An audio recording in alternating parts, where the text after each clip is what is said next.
Now, I didn't realize that this topic would be as big of a topic as it is. But over the past few days, especially on social media, we have started to see backlash towards the Edmonton Oilers for not making this trade with the Vancouver Canucks.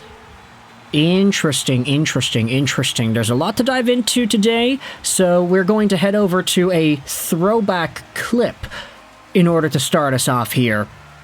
Take a look at what Frank Seravalli went out there and said all the way back on July 15th.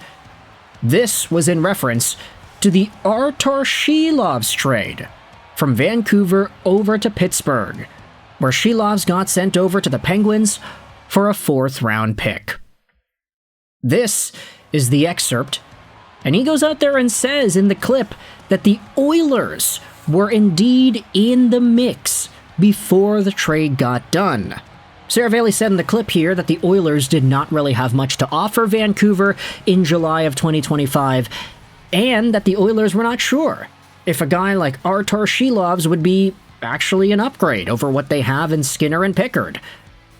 Now this is where we dive into hindsight and the retrospectiveness of it all, and how it can really get a lot of Oilers fans pissed off. You see, this video was reposted 2 days ago by Edmonton Oilerlytics. Oh man, Silovs was traded for a 4th. And this tweet has 45,000 views, 300 likes. Obviously the sentiment here is the Edmonton Oilers might have missed out big time. Because if you take a look at it right now, Arturs Silovs is 4-2-4 with the Penguins this season, .917 save percentage, and a 2.44 goals against in 10 games and a shutout. That is really damn good. Arturs Silovs is legitimately one of the best goalies in the National Hockey League. He's 4th overall in save percentage right now. That's ridiculous.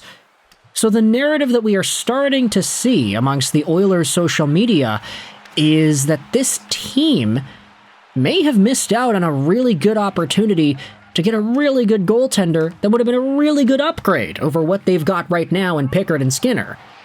Now, as we mentioned yesterday, Stu Skinner did not play against Tampa Bay. Pickard did, and he only let in 2 goals. However, those 2 goals came at the end of the game, and they lost in overtime. But still, Cal Pickard had a very good duel with Andrei Vasilevsky. It was a pretty good goaltending battle. And if only Jack Roslovic was able to elevate the puck over Vasilevsky's pads, or even take a split second to just move it to the side, I would have gotten some fantasy points, and the Oilers would have gotten the win. But unfortunately, we can't have nice things sometimes. Cal Pickard and Skinner have not been good this season. Pickard, until that game against Tampa Bay, was the worst goaltender in the National Hockey League. Stu Skinner has not provided any confidence for Oilers fans. Even the coach is having a hard time fully defending these guys.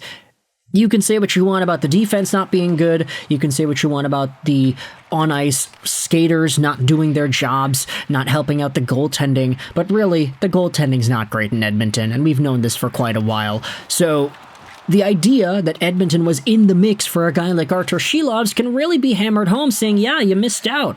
This guy's a .917 goaltender right now, and you were in the mix. You just couldn't offer more than a 4th. But here's the problem with that. And I will continue to beat this drum whenever Arturs Silovs' name is mentioned by Canucks fans, by fans of the Penguins, by fans of other teams, like, oh, Pittsburgh got their starting goalie for a 4th-round pick. He's a .917 goaltender. That's amazing. Yeah, it is. It's really good for them, and I'm very happy that it's worked out for Arturs Silovs. But I'm not going to sit here and pretend that the trade was always a big steal for Pittsburgh, that the trade was a total disaster for Edmonton from the moment that it happened. We're all looking at this with hindsight. We're only saying that this was a really good trade for Pittsburgh and a bad missed opportunity for the Oilers because we know how good Silovs has been. But might I remind you, last year, Arturs Silovs was unplayable at the National Hockey League level.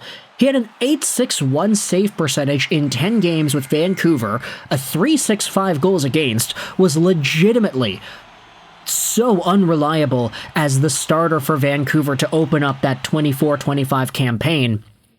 It was a quick realization that, wait a minute, this guy is actually not that good. He can let in everything from distance. Thatcher Demko's not healthy, so we might just have to run Lankinen, and that's what the Vancouver Canucks ended up doing. They ran Lankinen to the ground. For the most part, he was good. Yes, he was better when he got rest, but Lankinen was so much better than Arturs Silovs in 24-25, and it's why the Vancouver Canucks chose Lankinen over Silovs. Straight up, that's it. Lankinen was just better last year. Now, Silovs did have a very good explosion in the AHL and in the Abbotsford Canucks playoff run. He won the Calder Cup championship with a 9.31 save percentage and a 201 goals against in 24 games. That's really strong. But I think a lot of Canucks fans already knew the writing was on the wall the moment Kevin Lankinen got his contract signed with the team. It was going to be Demko, and it was going to be Lankinen, and Silovs would be the odd man out because he required waivers in 25-26. So Vancouver kind of had no choice.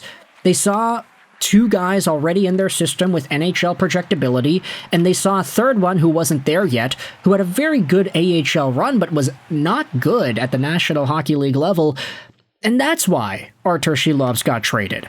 You can even say, oh yeah, well, they had good reason to believe in him at the start of last season, and that's true. He was good in the playoffs in 2024. He got the shutout against Nashville, won that series, and he came in relief, and he was very good. Casey DeSmith was not available, Silovs was, and he showed off very well. So there's a good body of work that Arturs Silovs had built for himself throughout various levels of playoff play, but Vancouver just could not be confident that he was the guy from last season's perspective, and I will always stand by that. It was not a bad decision to make at the time. It's only a bad decision now because of hindsight and because we know that he's actually been very good. Not that it was impossible for him to do that, it's just unlikely when you look at a guy who was at an 861 save percentage the year before the NHL level.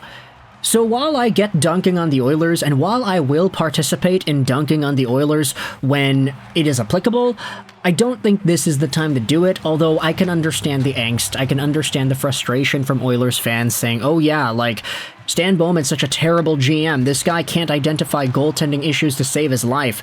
This guy had the opportunity to get an Askarov or a Silovs or a Spencer Knight or whomever else in the offseason, and he got nobody. They believed in Skinner and Pickard too much. They went to the finals 2 years in a row. Yes, that's true, but those guys could not be key elements of that result there. Like, they just happened to be in the crease when the Oilers were able to win all those games. And that sounds like kind of contradictory, right? But you think about it a little bit, it's like, yeah, no. The Oilers got to the gosh darn finals with Skinner and Pickard.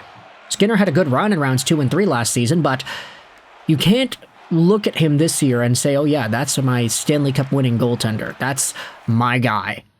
He just isn't showing off anything that he needs to at this stage of his career. So you could let me know your thoughts in the comment section below. What do you think is the answer for Edmonton and their goaltending woes? Do you think it lies with a guy that they could have had in the offseason? Does it lie with an Askarov, a Knight, a Silovs? Was this the worst non-trade they could have made? Was this a mistake by the Oilers by not making this trade with the Vancouver Canucks? Not even to discredit the idea that Vancouver may or may not have wanted to make a trade interdivisionally, which I don't really buy because they have made multiple trades with the Oilers in the past. Podkolzin, Evander Kane, it just kind of gets done like that, so I'm not really too sure if that's really that big of a deal here. But you can let me know your thoughts in the comment section below. How do you feel about the Oilers, Stu Skinner, Arturs Silovs, and the Penguins and the Canucks and everybody else in between? Let me know in the comments all your opinions. I hope you enjoyed this video. Arturs Silovs 99, and bye.